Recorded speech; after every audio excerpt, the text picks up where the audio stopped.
నారా లోకేష్ యువగలం పాదయాత్ర విశాఖ జిల్లాలోని అగ్నంపూడి వద్ద నేటితో ముగియనుంది. టీడీపీ అధినేత చంద్రబాబు చేపట్టి వస్తున్న మీకోసం పాదయాత్రను అగ్నంపూడి వద్దే ముగించారు. ఇక అదే సెంటిమెంట్ తో ఇప్పుడు లోకేష్ కూడా అదే ప్రాంతంలో పాదయాత్ర ముగిస్తున్నారు.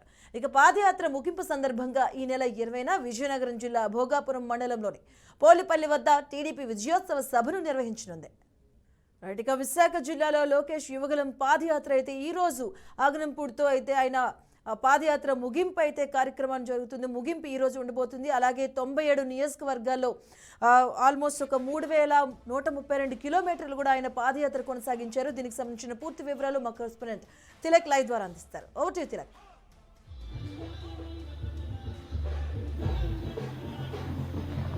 మధు, తెలుగుదేశం పార్టీ యువనేత నారా లోకేష్ చేపట్టిన పాదయాత్ర మరికొద్ది గంటల్లో పాదయాత్ర ముగియనుంది. అయితే ఈ పాదయాత్ర కుప్పం నుంచి ప్రారంభమైన ఈ పాదయాత్ర నేడు విశాఖ జిల్లాకు ముగియనుంది. అయితే దీనిపై మాట్లాడటానికి తెలుగుదేశం పార్టీ అధికార ప్రతినిధి సూర్యప్రకాష్ మనతో ఉన్నారు.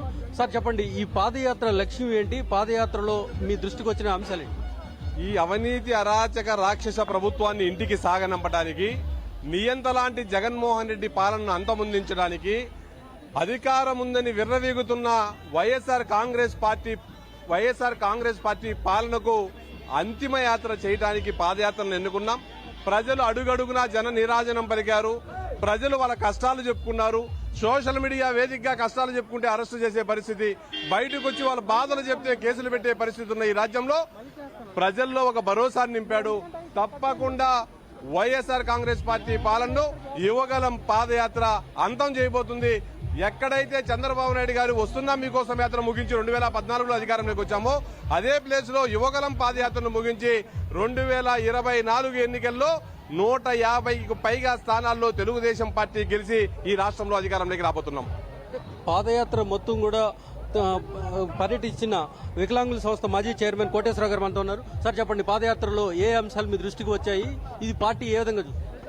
అనేక అంశాలను ప్రజలు లోకేష్ బాబు గారి దృష్టి తీసుకొచ్చారు. ఈ రాష్ట్రంలో రోడ్ల పరిస్థితి అధ్వానంగా ఉంది. ఏ రోజు కూడా రోడ్లను బాగు చేసిన పాపాన పోలేదు. రైతులు గిట్టుబాటు ధర లేక ఇబ్బంది పడుతున్నారు. నీళ్లు లేక, పంటలకు నీళ్లు లేక ఇబ్బందులు పడుతున్నారు.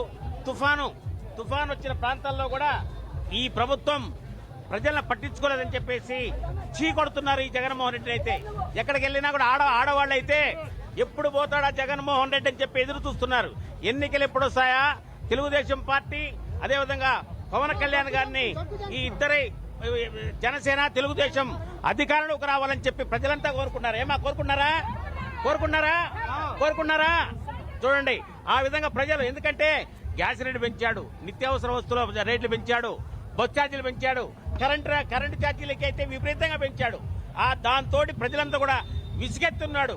ఈ యొక్క దుర్మార్గుణ్ణి ఎప్పుడు ఇంటికి పంపిద్దామని చెప్పేసి లోకేష్ బాబు గారు 75 నియోజకవర్గాలు 3231 కిలోమీటర్లు పాదయాత్ర చేసి ప్రజల కష్టాలను, అటు కుప్పం నుంచి ఈ రోజున విశాఖపట్నం వచ్చిన ప్రజల యొక్క కష్టాలని ఆయన తెలుసుకున్నాడు.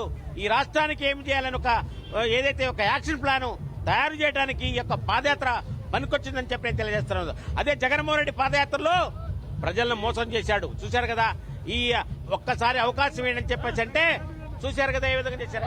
అంటే పాదయాత్రకి పెద్ద ఎత్తున పాదయాత్ర ముగింపు సభకు పెద్ద ఎత్తున జనం రాష్ట్రం నలుమూలల నుంచి వస్తున్నారు. తెలుగువారు ఎక్కడున్నా కానీ ఈ పాదయాత్రకు వచ్చి పాదయాత్ర ముగింపు సభలో తెలుగుదేశం పార్టీ అధినేత చంద్రబాబు, అదేవిధంగా జనసేన అధినేత పవన్ కళ్యాణ్, నందమూరి బాలకృష్ణ లాంటి నాయకులు, సీనియర్ నాయకులు అందరూ కూడా పాల్గొని ఈ పాదయాత్ర ముగింపు సభలో ప్రజలకు దిశానిర్దేశం చేయనున్నారు అని చెప్పేసి పార్టీ వర్గాలు చెప్తున్నాయి.